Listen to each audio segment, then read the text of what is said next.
हम इससे मौजूद हैं कॉन्स्टिट्यूशन क्लब में और हमारे साथ major general GD Bakshi sir हैं। आइए इनसे बात करेंगे। इस समय जो पूरा मुद्दा चल रहा है, विपक्ष जो मुद्दा उठा रहा है चीन को लेकर के कि चीन जो है बार बार हमारी जगह हथियार ले रहा है। अभी हाल ही में नामों का जिक्र हुआ और बार बार केंद्र सरकार को कोसने का काम कर रहा है, लेकिन केंद्र सरकार का रिप्लाई आ रहा है कि 1 इंच भी ज़मीन जो है वो चीन के कब्जे में नहीं गई है। आपने जो है, आपका अच्छा खासा अनुभव है आर्मी में, आर्मी मैन आप रहे हैं, आप इन सब बारीकियों को जो है जानते हैं, क्या कहेंगे इस पर? देखिए साहब, ये तथ्य सत्य है कि कोई हमारी ज़मीन नहीं ली गई है। प्रॉब्लम ये है कि वहाँ पे लाइन ऑफ एक्चुअल कंट्रोल जो है वो ना ग्राउंड पे डिमार्केट हुई है, ना चीन ने हमको कोई नक्शा दिया है कि ये हमारी परसेप्शन है लाइन ऑफ एक्चुअल कंट्रोल। हमने कहा मैप पे मार्क करके दीजिए, आज तक नहीं दिया। ठीक है, तो प्रॉब्लम ये आ रही है साहब कि जब तक ये नहीं होगी, एक परसेप्शन उनकी है, एक परसेप्शन हमारी है। हम अपनी परसेप्शन तक पेट्रोल करते हैं, वो हमारी परसेप्शन तक आते हैं। कई बारी इसमें क्लैशेस होते हैं, तो हम चीन से कह रहे हैं कि रिजॉल्व द बाउंड्री डिस्प्यूट। अभी तक वो करना नहीं चाहते क्योंकि वो हैंडल चाहते हैं भारत के खिलाफ जब भी प्रेशर डालना हो, इसलिए ये खेल चूहे बिल्ली का चल रहा है।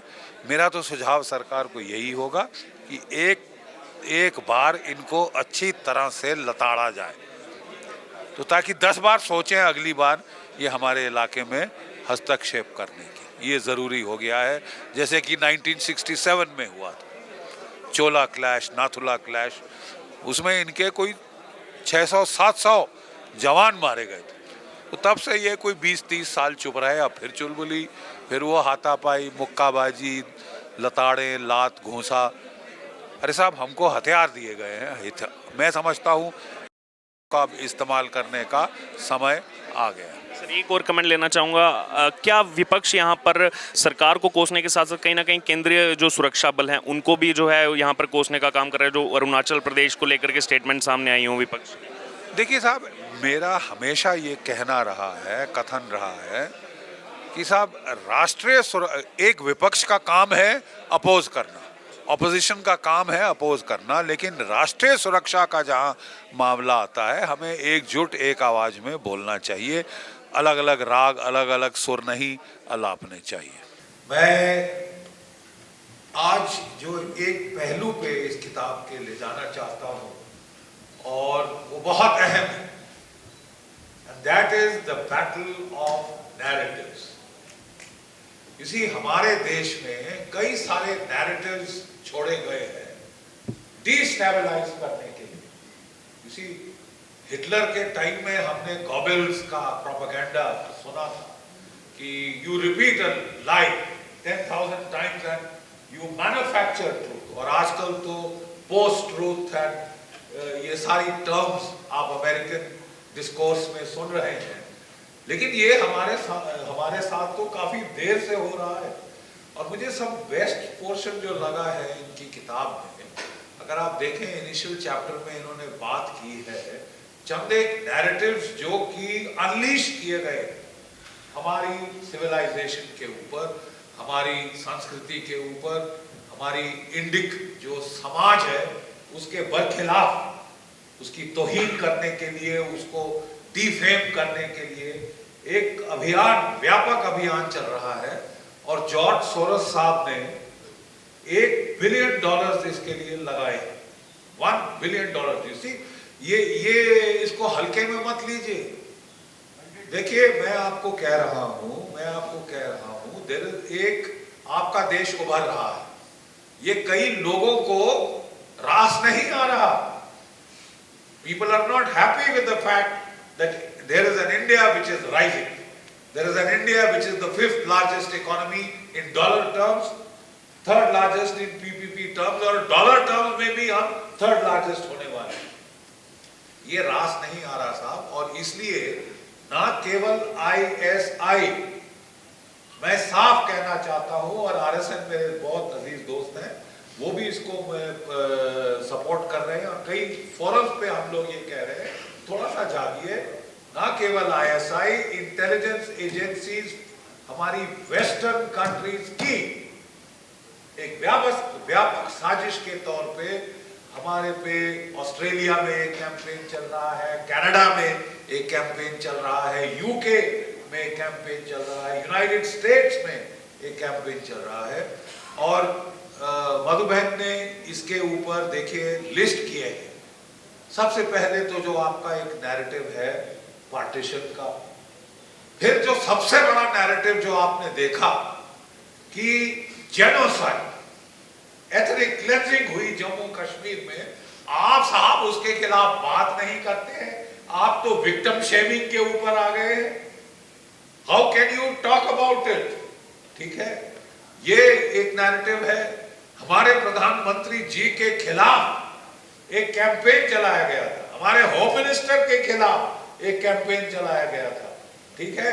और जब हमारी उसकी तहकीकात हुई, आपने एक्यूजेशन लगाई, एक डेमोक्रेटिक तरीका है कि साहब एक कोर्ट में जाएंगे, उसका फैसला होगा। हमारी सुप्रीम कोर्ट तक ये बात गई, उसने फैसला दे दिया, तो हमें बोला जा रहा साहब ये हम आपकी सुप्रीम कोर्ट को नहीं मानते। तो ये कोई प्रिवी काउंसिल का जमाना है क्या? अब क्या वॉरेन हेस्टिंग की तरह ये केस प्रिवी काउंसिल में जाना होगा? नहीं, आप थोड़ा सा, मेरे ख्याल कई लोगों को जागने की जरूरत है। राज गया, let's be quite clear about it. अगर आप हमारी प्रधानमंत्री को आप घसीटना चाहते हैं प्रिवी काउंसिल में, you are a Rip Van Winkle, you need to wake up and smell the coffee, right? But जो मधु बहन ने हमारी ये जो किताब लिखी है, I think she is done women service. मैं जरा आपको थोड़ा परिप्रेक्ष्य देना चाहता हूं। देखिए, मेरे फादर साहब महाराजा हरि सिंह के दरबारी, वो चीफ एजुकेशन ऑफिसर थे जम्मू एंड कश्मीर की रियासत की फौजों के, ठीक है।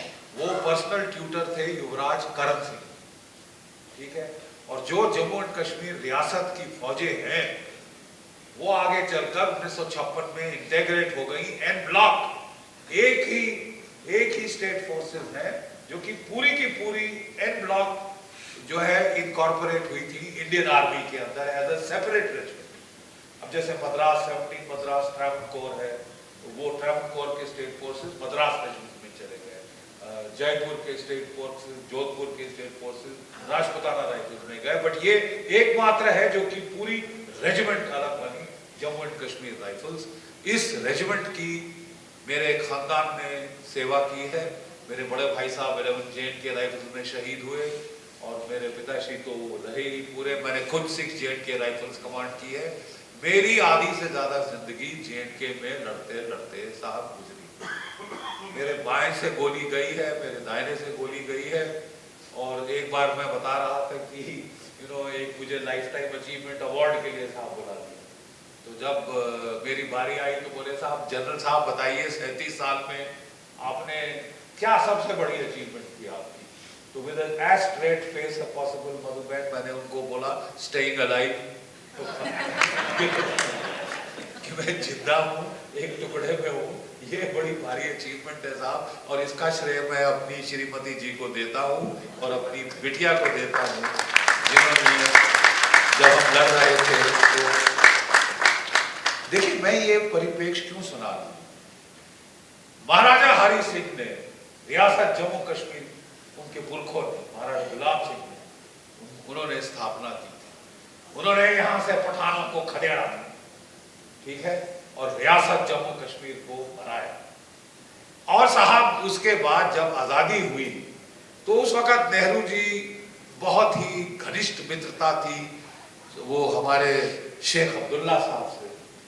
And then there was a reverse narrative of discrimination against the Dogras.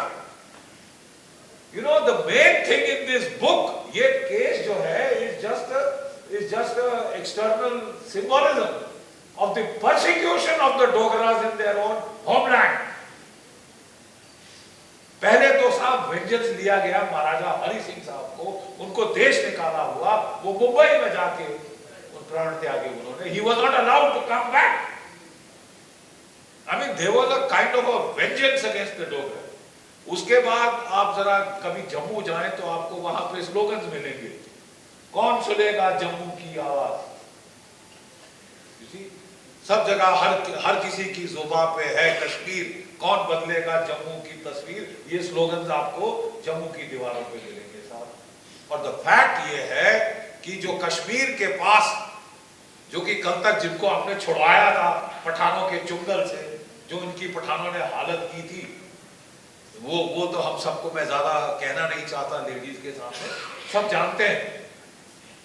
और जो 47 में इनकी लिबरेशन के नाम पे 10,000 कबायली पठान भेजे गए थे, उनको सरकार पाकिस्तान ने 500 ट्रक दिए थे औरतें और लूट यहां से उठा के ले जाने के लिए। I mean, what a way of liberation. Carry back the loot and the women as much as you want. And thank God, this Jammu and State Forces fought. Thank God for Brigadier Rajendra Singh Mahavir Chakra. I thought he deserved the first Paramveer Chakra of independent India. वो डोगरास को वहां से deny करना शुरू किया गया है। और the simple fact is कि उसके बाद से रिवर्स कॉलोनाइजेशन हुई। Please understand this.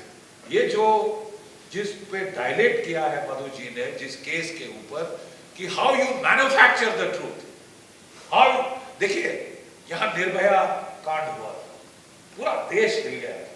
So you know by echo I can make it resonate. देखिए मैं first brigadier general staff information warfare और साइकोलॉजिकल ऑपरेशंस था northern command. I know what psychological operations are, I know what psyops are. I know what spin doctoring is. If this is not spin doctoring and malicious spin doctoring, you defame a puri community, put them on the defensive. Colonel RSN will talk more of it. Roshni act आया कि साहब जहां बकरवाल और हमारे ये गुज्जर हैं वो जहां के बच जाते हैं, बस वो साहब उस जमीन से कोई उनको हिला नहीं सकता। ये था एक project to change the demographic profile in Jammu region. इन लोगों को अपने ही इलाके में माइनॉरिटी बना देना, चेंज द डेमोग्राफिक प्रोफाइल। और वहां पे क्या था साहब, रोहिंग्या सबसे बड़े तस्कर, द ग्रेटेस्ट स्मगलर्स, वो बोले आपको ड्रग पेडलर्स, आर्म्स स्मगलर्स, और उसके बाद ह्यूमन ट्रैफिकिंग में जो इन्वॉल्व है एक ऑलमोस्ट इंटरनेशनल क्रिमिनल गैंग के तौर पे, वो साहब आपको पूरे हिंदुस्तान की कायनात में कोई जगह नहीं मिली रीसेटल करने के लिए सिवाय जम्मू कश्मीर। ठीक है साहब, और वहां भी कश्मीर में नहीं, बिल्कुल बिल्कुल बिल्कुल मैं बता रहा हूं, वहां कश्मीर में नहीं, जम्मू में। और जम्मू में आप रोहिंग्या को कहां सेटल करेंगे साहब? हमारे कंटोनमेंट की फेंसिंग के साथ साथ। प्लीज, हमारी कंटोनमेंट की फेंसिंग के साथ आप रोहिंग्या बसाएंगे ताकि वहां से आपको कोई हमला करना है कंटोनमेंट पे, आपको बना बनाया बेस मिले, आपको खबर मिले, आपको इंफॉर्मेशन मिले, और वहां से आप अटैक माउंट करें और जाके आवाम में मिल जाए। ये सोची समझी साजिश है जम्मू के लोगों के खिलाफ, और वो बेचारे कह के परेशान हो गए। अभी तक किसी को समझ नहीं आ रहा कि उनके साथ किया क्या जा रहा है। Reverse colonisation by the valley and attempt to change the demographic structure. और आज मैं ये ठोक के कह रहा हूं रोस्ट्रम कि madam Mehbooba Mufti has a lot to answer for. ये साहब ये एक इलेक्टोरल अरेंजमेंट क्या हो गई कि साहब अब तो बड़ा अच्छा हो जाएगा। एक तो हम लोग कैरी अवे हो गए, हमारी बीजेपी कैरी अवे हो गई साहब की पहली बार हो रहा है साहब जम्मू और जो है कश्मीर यूनाइट करेंगे और हम ये करेंगे वो करेंगे वो करेंगे, बड़े अच्छे साहब। उस मोहतरमा ने हमारी फौजों का जो हाल किया, अरे साहब मेरी भी 37 साल की नौकरी है, यहाँ फौजी लेडीज हमारी बैठी हैं, फौजी बैठे हैं, हमारा किसी और एडमिनिस्ट्रेशन ने इतना हमको तकलीफ नहीं दी, इतना तंग नहीं किया जितना मैडम महबूबा मुफ्ती के राज में किया गया। और सेंटर भी मूक हो गया था उस टाइम पे। ये जाती है बुरहानवानी के इलाके में और बोलती है फौज यहाँ क्या कर रही है, what is the army doing here, the place of the army, अब मैं I am not mimicking but the place of the army is on the border. वो बॉर्डर पे तो हमको तो भेज दिया बॉर्डर पे, और वो खाली कर दिया वहां पे, वहां बुलाने वाले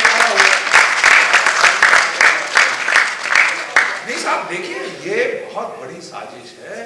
थैंक गॉड हमारी आंखें खुल गई। तो चिल्ला चिल्ला के हम लोग मर रहे थे, आप कर क्या रहे हैं साहब? इसकी पुलिस जो इसने जे.एंड.के पुलिस ने NIT के स्टूडेंट्स हैं, वहां इंडिया पाकिस्तान मैच हुआ था, जैसे वहां की फितरत थी अब नहीं है 1970 के बाद। जहां जो फितरत थी उन्होंने पाकिस्तान के नारे लगाने शुरू किए। NIT national institute of technology के बच्चों को गुस्सा आ गया, जो हमारे देशभक्त बच्चे थे, उन्होंने भी नारे लगाए भारत के, ये वो भारतीय झंडा लेके उन्होंने चक्कर लगाए, क्या कहते हैं, NIT के कैंपस के। साहब जे.एंड.के पुलिस की 2 कंपनियां भेजी गई, मार मार के बच्चों की हड्डियां तोड़ दी, हड्डियां तोड़ दी, घर भगा दिया उनको वहां से, NIT से, नेशनल इंस्टीट्यूट ऑफ टेक्नोलॉजी से। Is this a part of India? हम सब जानते हैं कितना जोखिम भरा काम था लाल चौक में तिरंगा फहराना। लाल चौक में तिरंगा फहराना कितना बड़ा जोखिम का काम था। थैंक गॉड आज जब हमारा 15 अगस्त आया और हमारा रिपब्लिक डे आया, डल लेक का पूरा बैंक ट्राई कलर से बड़े शान से तिरंगा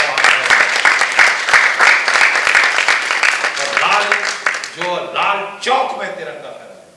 मैं लेकिन आपको बताना चाहता हूं, एक सिनिस्टर, ये जो एक साजिश जो हमारे देश के बरखिलाफ चल रही थी, और जिसका which is the bigger picture, ये तो केवल इशारा है, ये जो एक छोटी साजिश है जो कि बड़ी साजिश का पर्दाफाश कर रही है। और बड़ी साजिश हमारे जम्मू के लोगों के खिलाफ थी, बड़ी साजिश वहां की डेमोग्राफिक बैलेंस को चेंज करने की जो ये दोहाई लगाते रहते हैं वो है। Let me give you a very concrete example. और मधु किश्वर जी की जो दूसरी किताब जो वॉल्यूम 2 आ रही है, उसमें ज्यादा आपको इसके जो बड़ी साजिश है, जो कि इस छोटी साजिश से उजागर होके आती है, जो बड़ी साजिश है, मैं आपको बताता हूं। मैं किश्तवाड़ में सेक्टर कमांडर था। 2000 to 2003 I was the sector commander in Kishtwar, the toughest area। उस वक्त चुन के मेरे को दिया गया कि बख्शी साहब आपका काफी तजुर्बा है फौज का, तो आप जाके उस इलाके को संभालो। बिल्कुल ठीक है साहब। और वहां जब मैं गया तो साहब वहां पे 60% जो है आबादी मुस्लिम है, मुस्लिम बहुल इलाका है, और 40% हिंदू है, हिंदू डोगरे। वहां पे टेररिज्म अपनी पीक पे थी। अफगान टेररिस्ट, सुडानीज टेररिस्ट, हमने ये अफ्रीकन टेररिस्ट, अल्जीरियंस वहां पे लड़ते देखे हैं। पूरी इंटरनेशनल ब्रिगेड वहां पहुंचाई हुई थी साहब। जैसे अफगानिस्तान में एक इंटरनेशनल ब्रिगेड आई थी ओसामा बिन लादेन और उसके चमचों की, उस तरह की यहां भी ये ब्रिगेड थी साहब। हमने तो अफ्रीकन वहां, तो वहां साहब हम पीछे पड़े। मैंने कहा अपने जवानों को कि बच्चों देखो, मेरे को प्यादा नहीं चाहिए कि ये साहब 16-17 साल का लड़का, इसके पास AK-47 भी नाइस। मेरे को चाहिए leader, divisional commander, district commander, tehsil commander, इनकी लाशें चाहिए। और मेरा तरीका क्या होता साहब, ये पॉकेट अपनी ऊपर की पॉकेट में मैं फोटोएं लेके चलता था जो सारे वहां के कुख्यात लश्कर तोयबा, जैश ए मोहम्मद वगैरह वगैरह के जो कमांडर थे, तो मैं फोटो लेके जाता था, पोस्ट में जाता था। जो कंपनी कमांडर होता था, मेजर बेचारा, उसको बुलाता था, काम साहब इधर आओ बेटा, ये किसका है, किसकी तस्वीर है? साहब अबू हुरैरा। कब से तेरे इलाके में है? सर 3 साल हो गए। तू क्या कर रहा है? सिंपल क्वेश्चन, तू क्या कर रहा है? Next question, management by objectives, इसकी मुझे कब मिलेगा? You get me, boy? I'm telling you, I want his body. When are you giving it to me? You tell me, how much time you want? 1 month, 2 months, 3, 4, 5, 6, bolo, in front of your commanding officer. He would take it, this is 3 months. Then note किया जाए 3 महीने में ये लाश देगा। और बेटा, when you kill him, मेरे को बुला। ये नहीं कि sir I want to see। और मैंने साहब चेहरों को ऐसे पकड़ के मुंह में टॉर्च दबा के मैंने ये चेहरे पे लाया।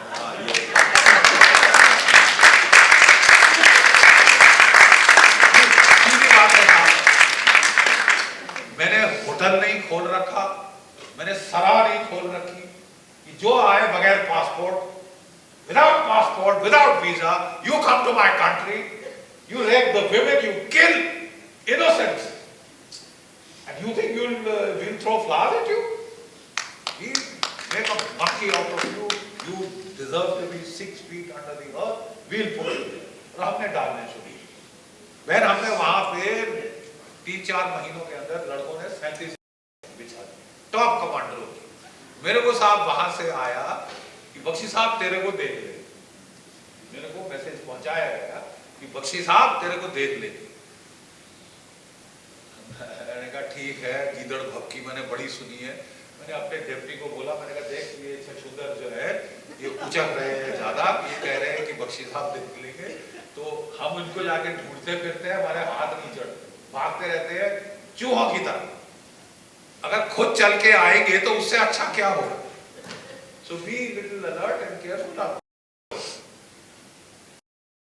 बेदर्दी से तो साहब उन्होंने ना मेरे पे हमला किया, ना मेरे हेडक्वार्टर पे फायर भी किया। तो क्या करते हैं, दूर से आके बड़ी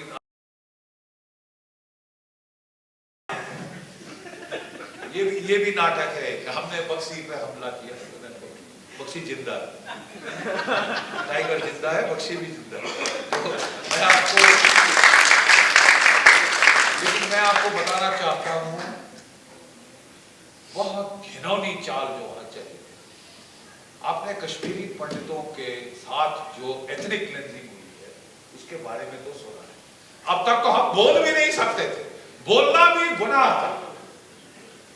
मधु जी, बोलना भी गुनाह था कि ये ऐसा कुछ हुआ है हमारे साथ, क्योंकि सेक्युलरिज्म सब भंग हो जाएगी। मैंने कहा बड़ा अजीब कॉन्सेप्ट है सेक्युलरिज्म का, कि हम बोल नहीं सकते कि तुमने ये किया, कि तुमने औरतें बच्चे मारे, तुमने बलात्कार किए, बोल भी नहीं सकते था। वो इट विल बी अनसेक्युलर। तो साहब यहां क्या किया इन लोगों ने, मेरे को बदला लेने के लिए, जब मैं वहां किश्तवाड़ में था सन 2001 में एक सीरीज ऑफ मैसेकर शुरू हुए। और देखिए कायरता, देखिए हर गांव में हमने वीडीसी लगा रखी थी। डोगरे हमारे ज्यादातर सिपाही, ठीक है साहब, और ये बड़ी सख्त कौम है। ये वो कौम है जो कि महाभारत में जिसका नाम है, और महाभारत में ये कौरवों की तरफ लड़े। क्यों? ये भी देखिए सुनने वाली बात है। बोले साहब हमने नमक खाया है कौरवों का, चाहे भगवान भी आ जाए हम लड़े। ये बहुत बड़ी बात है। और वो लड़े, और अर्जुन का सबसे डिफिकल्ट मुकाबला इनके साथ, दुग्रत नरेश तिग्रत नरेश, दुग्रत से दोग्रत होता है, ठीक है। ये लोग लड़े, और ये पूरी जिंदगी मैंने कमांड की है इन सोल्जर्स की। साहब बड़ा दिल में तकलीफ होती है। इन्होंने साहब मैसेकर शुरू की। पति महल गांव में ये बस से 5 हिंदू उतारे, उनको ले जाके ले गए ऊपर नाले में, ठीक है। 6 थे टोटल, 5 एक को बोला जा बख्शी को बता देना, एक को बोला जा बख्शी को बता। वो बेचारा 4-5 घंटे बाद गांव आया, वहां से फिर सुबह बस पकड़ी, वो किश्तवाड़ आया। जब तक हमको पता चला 12-16 घंटे खत्म हो चुके थे। तो मैंने फौज दौड़ाई, तो लड़के बोले सर अब तो वहां पे जो ट्रैकर डॉग भी, रात को बारिश पड़ी, ट्रैकर डॉग भी उसकी स्मेल नहीं ले सकता सर। मैंने कहा नेवरदलेस यू गो। मैं उस इलाके को रौंदा हुआ देखना चाहता हूं, ताकि इनको पता चल जाए कि द गवर्नमेंट इज अनहैप्पी। जो तुमने किया है मुझे पसंद नहीं आया दोस्त, तो मैं रौंद मारूंगा तुम्हारा इलाका। 5 वहां मारे। अगला हफ्ता टागुड़ गांव गए साहब, वीडीसी थी गांव में, हमने दे रखे थे उनको हथियार, 303 राइफल वर्ल्ड वॉर 1, ठीक है साहब। और वहां पे जाके इन्होंने गांव में नहीं हमला किया था, विलेज डिफेंस कमेटी थी। मैं आपको कह रहा हूं कि ये गए गांव के बाहर जो चौगान 2-3-4 हजार फुट ऊपर, जहां वो माल मवेशी लेके गर्मी में जाते हैं बच्चे बुढ़े, वहां जाके 8 बूढ़ा आदमी, बूढ़ा दादा दादी, उनके ग्रैंड चिल्ड्रन के साथ वो गए थे, उनको थर मारा, ठीक है साहब। 8 वहां मारे, हाहाकार मच गया। अगले हफ्ते गुलाबगढ़ गांव गए और 13 मारे। से बाहर चौगान में जाके 4-5 घंटे दूर, और वहां जाके सबको इकट्ठा किया और देखिए खिलवाड़, जैसे बिल्ली चूहे के साथ खिलवाड़ करती है ना मारने के पहले। ये क्या है? बोलो क्या है ये? लिटा के बोलो, लेट जाओ सबके सब मुंह पे, बोले यहाँ पे ये क्या है? बोले ये कलाशनिकोव, ये बंदूक है। ये क्या है? गोली। अब खाओ। एक बच्चे को छोड़ दिया, मैंने कहा जा बख्शी को बोल देना। जब तीसरा हुआ तो मेरे तो दिमाग में जैसे पेट्रोल का पंप फट जाता है। अब मैं भी परेशान कि मेरे पास 3000 सिपाही, 11,000 वर्ग किलोमीटर, सबसे सख्त पहाड़ी, जहां चोटियां 15-16 हजार फुट की, वैली 7,000 फुट की, ऐसे ऐसे जाओ, जी बाहर आ जाती है तीसरी लाइन के बाद। कहां कहां जाओगे? अगर मैं 1 वर्ग किलोमीटर में एक बंदा लगाता तो 3000 किलोमीटर कवर होते। 11,000 में से अभी आप देख लीजिए 8 और 3 11, 8,000 किलोमीटर खाली। यहां गांव में जाओगे तो वहां मारेगा, वहां जाओगे तो वहां मारेगा, यहां जाओगे तो यहां मारेगा। मैंने कहा यार ये चूहा बिल्ली का खेल मैंने नहीं खेला। आई विल नॉट प्ले दिस तुम्हारे साथ, वो तू खेलने नहीं आया। एक ही तरीका है। तो मेरे को ऊपर से बात बोली गई। देखिए आज मैं ज्यादा ये इसके बारे में बात नहीं करता कि बख्शी भाई यू गेटिंग इन्वॉल्व।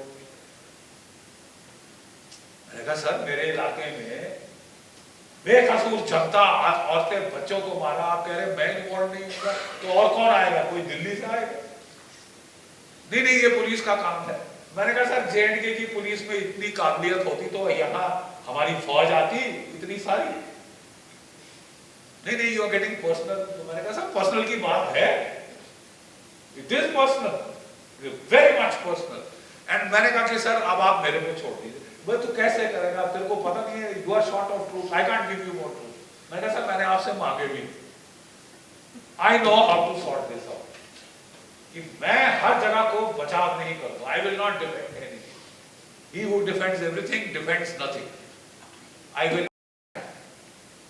तो साहब मैं एक कंपनी ली एक पलटन से, दूसरी कंपनी दूसरी पलटन से, गड़बड़ाते कोई 30-40 गाड़ी का काफिला बनाया, आगे फायरिंग की जीप लगाई, वहां करते फौज पहुंच गई। और मैंने कहा यार मेरे इलाके को धो दो, ये एरिया को धो दो।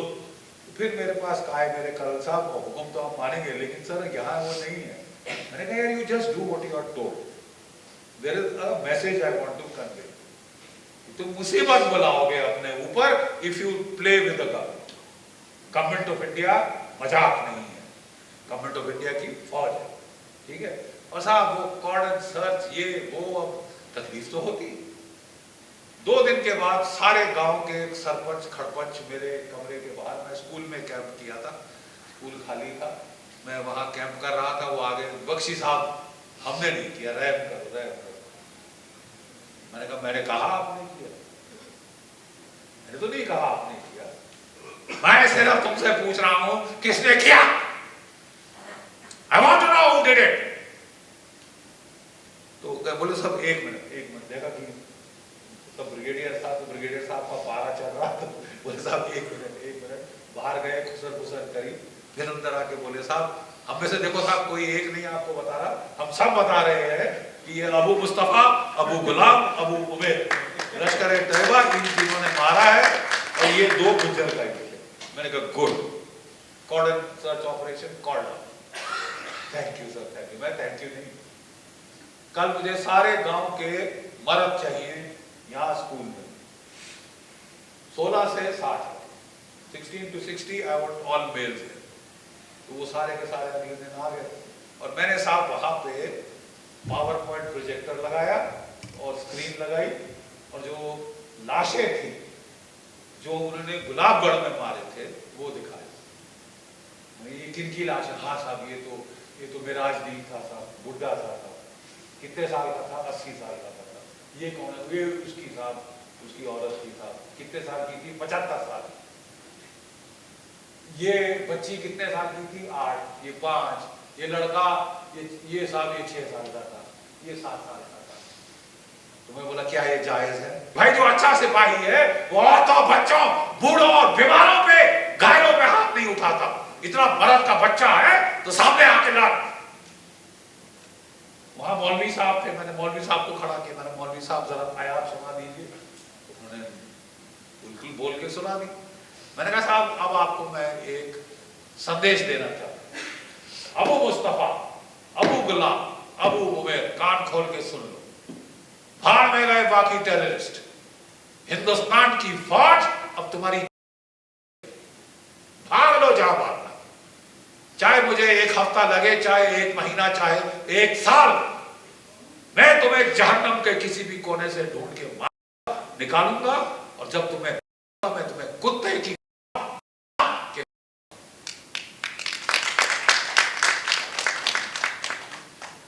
साहब, मैं इतना बोल के वहां से आ गया। 1 महीना लगा। अबू मुस्तफा, अबू गुलाम, अबू उमैर, लश्कर तैयबा हमने घेर लिए। टाटा के जंगल के अंदर एक खुला मैदान था, वहां जाके धोख में छुपे, वहां जाके धोख में छुपे। और वहां पे हमारी फौज ने घेरा, कोई कवर नहीं था। हमने किया तो एक जवान को मार, यहाँ से गोली यहाँ से निकल गई, जिंदा फड़फड़ा रहा बेचारा, दूसरे को लगी। तो वो कमांडिंग ऑफिसर ने बोला सर मेरे 2-3 जवान घायल हो गए हैं, मैं I request permission to withdraw order, नहीं तो मेरे लड़के मर सकते हैं। मैंने कहा कर्नल, मैं अब नाम नहीं लेना चाहता because he was involved in sensitive operations, लेकिन मैंने कहा कि मैं आ रहा हूं, I will see that your boys are brought to the hospital by the morning, but cordon मत छोड़, क्योंकि ये वही 3 है और रेडियो इंटरसेप्ट ने कंफर्म कर दिया है कि वही। तो अगले सुबह फिर शुरू किया ऑपरेशन, फिर कुछ लड़के घायल हुए। तब तक मैं आगे महामाने पहुंच गया। मैंने कहा यार क्या कर क्या है? बोले सर ये कवर नहीं है, बोले इनके पास ये जो 100-200 गज है आखिरी, यहाँ बड़ा प्रॉब्लम आ रही है, घास ही घास है, कवर भी है, घास भी छोटा है। तो मैंने कहा तो तुम जा क्यों रहे हो? बाहर यू गोइंग देयर? पास है वो रशियन थर्मोबारिक, हमारे पास हथियार होता था थर्मोबारिक, जहां rocket ball 1000 degree centigrade at the core, 8 metre diameter, use it. तो वो कर्नल बेचारा थोड़ा सा सकपकाया, बोले सर अगर कोई सिविलियन हुए तो? बड़ा सीधा हिसाब है यार, लाउड हेलर लो तो बोलो हम इस झोपड़ी को, ठीक है, अगर कोई सिविलियन है तो हम 10 गिन रहे हैं, हाथ खड़ा करके बाहर आ जाओ। तो जहां उसने लाउड हेलर पे बोला, अंदर से पंजाबी में खासी चॉइसी गालियां, MCBC, I mean you understand the rest, I don't have to elaborate MCBC, you know, वो वाली गाली पंजाबी में। मैंने कहा क्या हुआ? बोले सर पंजाबी में गाली दे रहे। तो मैं क्या यार कश्मीरी कब से पंजाबी बोलने शुरू हो गए? नाउ यू नो कौन है ना बोला। तो मैंने कहा तेरे को अभी भी डाउट है? For tiger, from tiger, use thermobaric weapon now, comply, record message out, चल मैं आदेश दे, I am ordering you to use this thing, I don't want to waste the lives of my troops on चूहा। करके वहां पे वो pine की धोक, you know it is made out of pine logs, pine log में resin होता है, ठीक है साहब।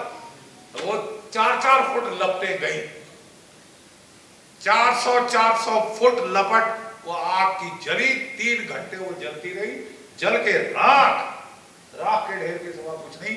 जाते में भी हमको 1 घंटा लगा, जब वो थोड़ा ठंडा हुआ। तो लाश कहाँ मिलनी थी? जहां टांगे थी, तो ये जो फीमर की हड्डी होती है ना, ये सबसे मोटी होती है, वहां हमको चूरे की लाइन, फिर आगे चूरे की लाइन, रीढ़ की हड्डी, वहां चूरे की लाइन, ये कंकाल के चूरे की लाइन। मैं कहा भाई चूरे की लाइन की फोटो खींचो, हथियार किधर? तो ढूंढा तो वो AK-47 मिली साहब थी, उनकी लकड़ी सब जल चुकी थी, उनका जो नाली है ना वो ऐसे यू की शेप में बेंड हो गई थी, यानी इतनी गर्मी थी कि AK-47 की नाली किसी के, वो साहब ऐसे बेंड हो गई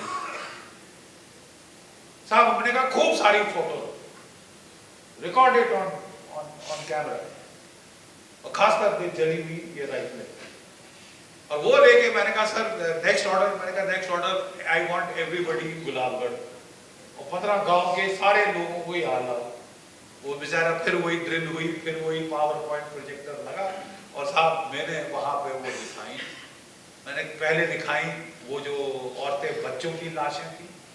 मैंने कहा मैंने आपसे गुजारिश की थी कि जो अल्लाह ताला की हुक्म मंजूरी करता है वो खुदा के खौफ का हकदार होता है। कहा था कि नहीं कहा था? हाँ जी जी जनाब, जी जनाब, डरे हुए तो थे बेचारे। तो उसके बाद मैंने कहा अब इसका जरा अंजाम देख लीजिए। हमने अगली फोटो दिखाई, तुम्हारा राख का ढेर कुछ दिख नहीं रहा था। मैं कहा नहीं मैं समझा देता हूँ। मैंने लेजर पॉइंटर लिया और मैंने कहा साहब देखिए ये है तुम्हारी टांग की हड्डी, ये रीढ़ की हड्डी है, ये कोई शक, और ये 3 राइफलें ये जल गई हैं। ये लोग कयामत के दिन इनकी रूह खड़ी नहीं होगी, कयामत के दिन इनकी रूह खड़ी नहीं होगी। साहब to cut a long story short, सितंबर 2001 से लेकर तकरीबन 2 साल पहले तक, जबकि किश्तवाड़ में गोली चली थी और 2 हिंदू मरे थे, कोई हिंदू वहां से नहीं मरा, हाथ नहीं लगा। कई सारे हिंदू उसके पहले पलायन कर चुके थे हिमाचल प्रदेश। डोगरे, हिंदू डोगरे पलायन कर चुके थे। मधु जी उनको वापस लाया, ये उनकी कहानी है। नहीं तो डोगरों का भी आज वही हाल होता जो कश्मीरी पंडितों का, डोगरों का भी वही हाल होता जो कश्मीरी पंडितों का है। और जो आपने इस दास्तान, इस किताब में बताई है, is part of that plot to throw them out of their own lands। वो जिन्होंने कभी राज किया जम्मू कश्मीर पे, लद्दाख पे, गिलगित बाल्टिस्तान तक राज किया, उनको अपने घर से बेघर करने की ये साजिश आपने अनवेल की। ये बहुत बड़ी साजिश है। Let us take it seriously. जय भारत, जय हिंद।